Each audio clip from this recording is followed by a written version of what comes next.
Hello, welcome to class number 34. Seja bem-vindo à aula número 34. Essa aula é talvez a mais importante, se não for a mais importante, uma das mais importantes das que eu já gravei aqui nesse canal até agora. Porque eu vou falar daquilo que eu chamo aqui, pelo menos nesse vídeo, vou chamar aqui de o quarteto mágico.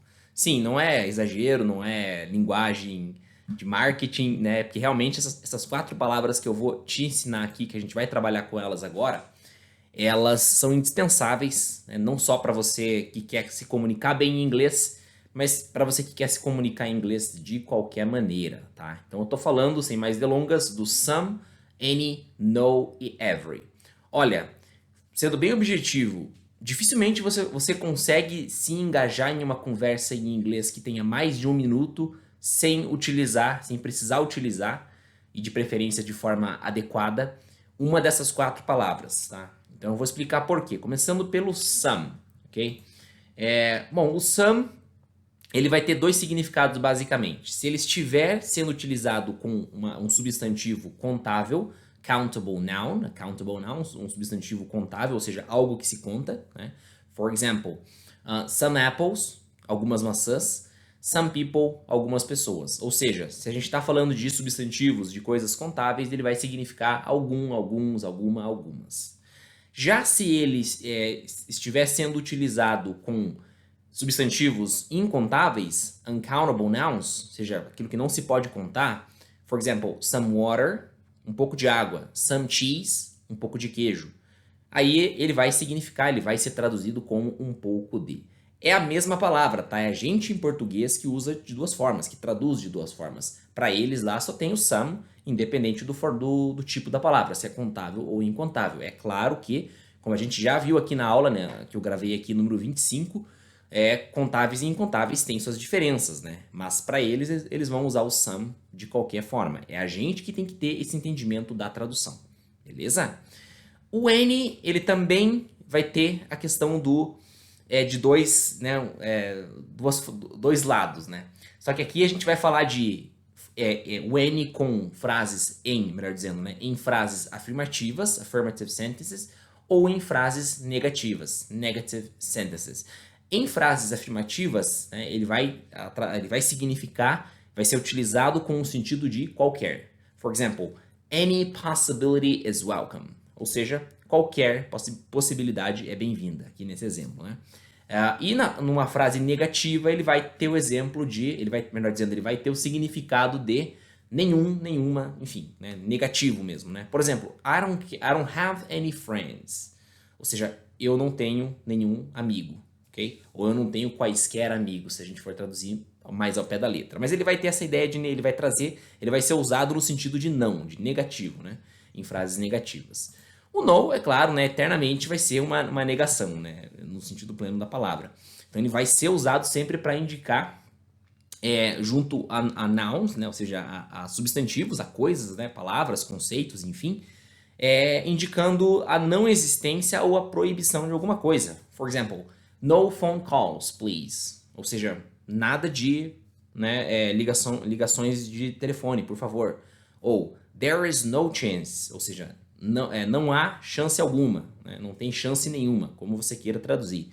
Então, mas ele sempre vai puxar mesmo para o lado de não existência, não autorização, etc. Só para não gerar confusão, existe o no, que é a resposta sim, pura e simples e direta, né? Que é não. For example, do you speak English? No. Ok, essa é outra história, tá? Não é o mesmo no, apesar de ser a mesma palavra, mas não é o mesmo contexto que a gente está vendo aqui, beleza? Por último, every. O every significa basicamente todo ou toda, ok? Every civilization has a language. Toda civilização tem uma língua. Every car has wheels. Todo carro tem rodas. Né? É claro que a gente pode traduzir como todas as civilizações, todos os carros. A gente pode traduzir no plural. Só que em inglês ele sempre vai puxar pelo menos na maioria das vezes, o inglês tem algumas regrinhas de plural, não é nem regrinhas, mas algumas circunstâncias de plural que são bem bizarras. Eu com certeza vou falar melhor sobre isso lá na frente, em outras aulas, né? Mas, para você empacotar aqui e seguir em frente, vamos, né, lembrar que o every, no conceito em inglês, vai ser sempre singular. Portanto, se eu uso um every, né, every civilization has, Every car is, every civilization is. Sempre com is, sempre com has, sempre mantendo a forma singular. Agora, o que é bacana desses quatro, né? Não é nem o que é bacana, mas qual que é o pulo do gato com esses quatro em inglês? Porque com eles a gente vai juntar com outros sufixos, ou seja, com outras palavras, e formar palavras que eu nem sei como definir aqui, mas são palavras de extrema importância em inglês, indispensáveis de se saber, né? Indispensáveis na comunicação. Então a tabela que eu vou mostrar aqui agora vai falar melhor, né? Então eu estou falando das palavras, né? Person, body, where e thing, que a gente somando vai ter ali um significado que a gente vai ver agora, né? É claro que eu vou adicionar aqui, como você está vendo no slide agora, uma última coluna que é one, né? Com a palavra one. Só para eu ser objetivo aqui, né? Eu estou falando de somar o some com a palavra body, ou seja, somebody. Somar o some com a palavra where, somewhere. Né? Somar com a palavra thing, something. E, é claro, somar com a palavra one, someone. E assim por diante com todos eles. Eu já vou ler cada um deles. Tá? Essa última coluna que eu acrescentei aqui, ela é a mesma coisa, tem o mesmo significado da coluna 1 aqui, do body. Okay? Ou seja, somebody e someone são sinônimos, ok? Da mesma forma que anybody, anyone são sinônimos, nobody, no one são sinônimos e assim por diante, ok? Então vamos lá, somebody, que é basicamente ali como a tabela está indicando a soma entre some e body, né? Juntam-se as palavras aqui, significa alguém, isso mesmo, somebody, alguém. É esse o significado dessa palavra, não tem uma segunda interpretação nem nada, pura e simplesmente significa alguém. Já somewhere, né?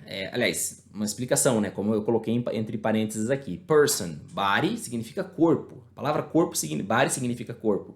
Logo, vai puxar para a utilização de pessoa, person. Né? É lógico que somebody não vai ser traduzido de maneira alguma, não deve ser traduzido de maneira alguma como algum corpo. Né? Mas na prática é isso que está dizendo, né? E alguém não deixa de ser um corpo, né? Vamos e venhamos. Já where, ok, aqui um pouco mais faz mais sentido, né, nesse contexto, né, de junção de palavras e formação de significado novo, né, place, lugar. Então, somewhere, basicamente, né, algum lugar, ou em algum lugar. Thing significa coisa, né, então a gente usa como, basicamente, something é uma coisa, ou seja, algo, né, simples assim, something. Né. É lógico, se eu usar separado essas palavras, né, separadas, eu vou ter alguma coisa, né? Mas juntas elas vão formar algo. São something. Né? Someone, já expliquei, significa alguém também, né? Aí o anybody, ele vai ter dois significados dentro daquilo que eu expliquei agora há pouco. Ou seja, se a frase for uma afirmação, a gente vai ter no sentido de qualquer um. E se a frase for uma negativa, vai ser ninguém. A gente já vai ler alguns exemplos aqui. Então, anybody pode ser qualquer um em frases afirmativas ou vai ser ninguém, vai significar ninguém em frases negativas. Anywhere, idem, né? Frases afirmativas significa qualquer lugar e frases negativas, nenhum lugar. Anything, anything, frases afirmativas, qualquer coisa. Frases negativas, nada, nenhuma coisa, né? Enfim. E o anyone, mesma coisa ali com que o anybody no sentido de significado e utilização. Nobody, aí já é ninguém, tá? Nobody, né? Marca essas duas palavras. Somebody, alguém. Nobody, ninguém. Super importante saber essas duas palavras. Então, nobody, ninguém. Já nowhere, nenhum lugar, ok? Lugar algum, enfim. Nothing, nada, né? E o no one é a mesma coisa que o nobody. Só uma atenção aqui que o no one, daí ele vai vir escrito separado, tá? Que ficaria estranho. Aliás, ficaria estranho não, a fonética, né, se estragaria toda se escrevesse ali esses dois Os juntos em uma palavra só. Né? Então é no one, só tomar cuidado para não errar na hora da escrita. Every, né, everybody, todo mundo, ok? Everywhere, todo lugar, ou todos os lugares, né? Everything, tudo, né? E everyone também, todo mundo, todos, né?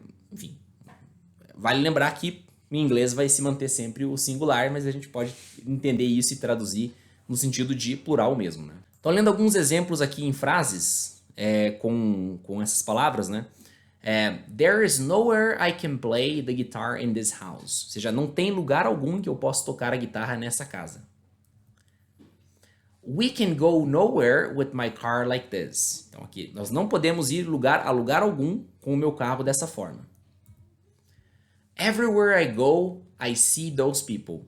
Então, todos os lugares, todos os lugares, né, como você preferir, que eu vou, né, eu vejo aqueles carros, né. Vale lembrar que aqui no meio do everywhere, entre o everywhere e o I, tem um that, né. Lembra que eu falei em algumas aulas atrás, acho que 2 ou 3 aulas atrás, everywhere that I go. Você pode, é claro, omitir o that. Então, everywhere I go, I see those people. Literalmente, todo lugar que eu vou, eu vejo aquelas pessoas. I believe everybody can do it. Eu acredito que todo mundo consegue fazer isso. I believe nobody can do it. Eu acredito que ninguém pode fazer isso. O extremo oposto da frase acima, né? No one runs faster than you. Ninguém corre mais rápido do que você. Everybody wants a job in this company. Todo mundo quer um emprego, um trabalho, enfim, nessa empresa. Nobody knows everything. Ninguém sabe tudo. Legal que o everything ele vai sempre trazer essa ideia de tudo. Né? Nothing é nada, everything é tudo. E é isso por essa aula. Thank you so very much. Catch you up in the next class.